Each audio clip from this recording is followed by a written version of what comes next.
माझे पंढरपूर या उक्तीप्रमाणे साईबाबामध्ये पांडुरंग विठ्ठलाचे रूप साई भक्त बघत असतात। त्यामुळे आषाढी एकादशीला ज्याप्रमाणे पंढरपूरच्या पांडुरंगाचे दर्शन भक्त घेतात, त्याचप्रमाणे अनेक साई भक्त शिर्डीच्या साईबाबामध्ये विठ्ठल पांडुरंग स्वरूप बघतात।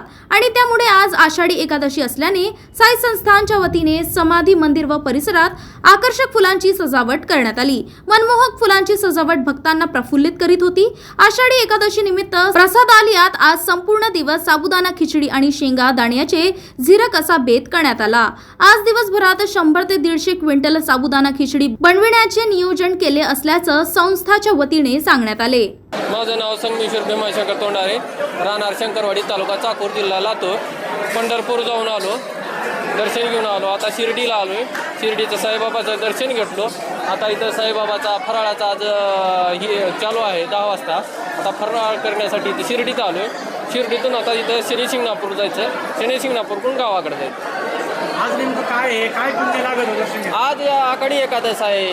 साक्षात पांडुरंग परमात्मा तुकाराम महाराज भेटायला गेले पांडुरंगाला, तसं आपण पांडुरंगाला भेटून आलो। आता इथं साईबाबाला भेटलो, आता इथून शनिदेवाला भेटायचं, मग गावाकडे जायचं। आता साईबाबाचा आज मोफत प्रसाद चालू आहे, साबुदाणा खिचडी। हिरी राहते रोज, वरण भात, चपाती, भाजी। आज फराळाचं नियोजन सेपरेट आहे। गोविंद केंद्रे, मी लातूर जिल्हा, आणि मी आळंदी ते पंढरपूर पायवारीमध्ये होतो।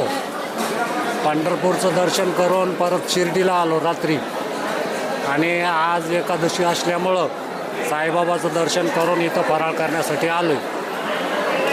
कसं दर्शन झालं, काय पंढरपूरचं दर्शन झालं, आळंदीचं झालं, पंढरपूरचं झालं, परत आता इथं साईबाबाचं आज झालं।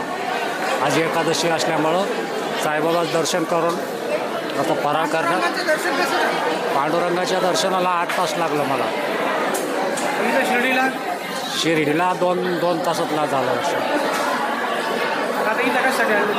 फराळ करण्यासाठी आज एकादश असल्यामुळं फराळ करण्यासाठी। किती वर्षापासून वारी माझं आता 9वी वारी आहे, आळंदी ते पंढरपूर, आणि परत शिर्डीला येतो मी।